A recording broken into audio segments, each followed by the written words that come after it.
Hi friends, అందరికీ నమస్కారం. నేను మీ మల్లెం హేమంత్ కుమార్, తిరుపతి జిల్లా రైల్వే కోడూరు నియోజకవర్గం. ఇప్పుడు మనం చూస్తుంది రైల్వే కోడూరు పంచాయతీ పరిధిలోని లక్ష్మీనగర్ అనే వీధి. ఇక్కడ మీరు చూస్తున్నారు కదా, ఎంత అందంగా ఎంత చందంగా రోడ్డు వేశారో. చుట్టుపక్కల చూస్తున్నారా ఎన్ని ఇల్లులు ఉన్నాయో, ఎంత రద్దీగా ఉందో. చుట్టుపక్కల అన్నీ చూడండి ఎన్ని ఇల్లులు ఉన్నాయి. సుమారు 50 లక్షల విలువ చేసే ప్రజాధనాన్ని గంగలో పోసిన విధంగా, గంగలో పోసిన విధంగా చుట్టూ కనీసం ఉచ్చపోసుకునేదానికి కూడా ఒక్క ఇల్లు లేదు.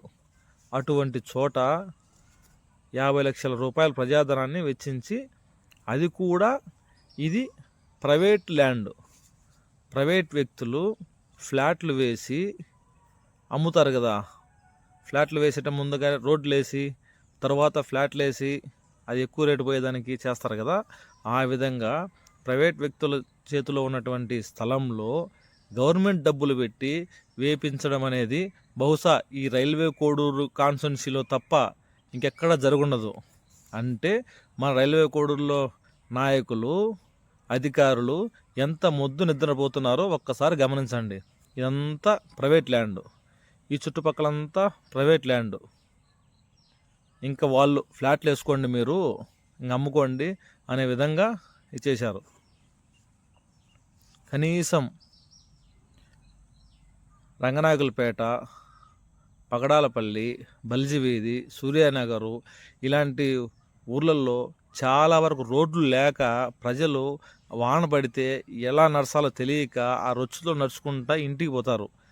అంత అద్దుమాన స్థితిలో ఉన్నటువంటి వీధుల్ని వదిలేసి జనసంచారం లేనటువంటి ఇక్కడ రోడ్డు వేయాల్సిన అవసరం ఏమొచ్చింది? ఇక్కడ ఈ రోడ్డు ఎండ్ అయిపోతుంది. అక్కడికి చూడండి, 20 అడుగుల రోడ్డులో అక్కడ ఆ రోడ్డు ఎండు. అసలు ఎందుకు రోడ్డు వేసారో తెలియదు. అది ఒక సపరేట్ గ్రామం. అది ఆ గ్రామంలోకి చూడండి ఒక్కసారి ఎవరున్నారు అక్కడ. అది ఏ విధంగా, ఎంతవరకు న్యాయం? చూడండి, మామూలుగా వేస్ట్ వాటర్ వెళ్తుంది కదా, ఆ వాటర్ వెళ్ళడానికి ఎంత బాగా సైడ్ అన్ని పైపులు, 3 అంకణాలు 4 అంకణాలు 2 అంకణాలు ఫ్లాట్లు వేసిన వాళ్ళకి ఏ విధంగా అయితే వాటర్ వేస్ట్ వాటర్ దాంట్లో డ్రైనేజ్ వెళ్ళాలో, అండర్ డ్రైనేజ్ మళ్ళీ మర్చిపోయా. చూడండి, అండర్ డ్రైనేజ్ అంతా మొత్తం సుమారు 50 లక్షలు. ఇందులో విచిత్రం ఏంద్రా అంటే, ఈ రోడ్డు వేసి, అంటే రోడ్డు స్టార్ట్ చేసి దగ్గర 3 నెలల నుంచి స్టార్ట్ చేశారు. ఒక 15 రోజులు 20 రోజుల క్రితం అయిపోయి ఉంటుంది. అంతా సిమెంట్ బాగా వేసి నీళ్లు పడుతూ ఉన్నారు. కానీ విచిత్రం ఏంద్రా అంటే, దీనికి ప్రొసీడింగ్స్ వచ్చి వారం కూడా రాని ప్రొసీడింగ్స్కి 3 నెలల క్రితమే టెంకాయ కొట్టి పనులు ప్రారంభించారు. ఎందుకు? ఎవరి దగ్గర ఎవరు లబ్ధి పొందాలని? రాజకీయ నాయకులు లబ్ధి పొందారా, లేక అధికారులు లబ్ధి పొందారా? ఎవరి నుంచి లబ్ధి పొందారు? సుమారు 12 కరెంట్ ఫోన్లు. చూడండి, సుమారు 12 కరెంట్ ఫోన్లు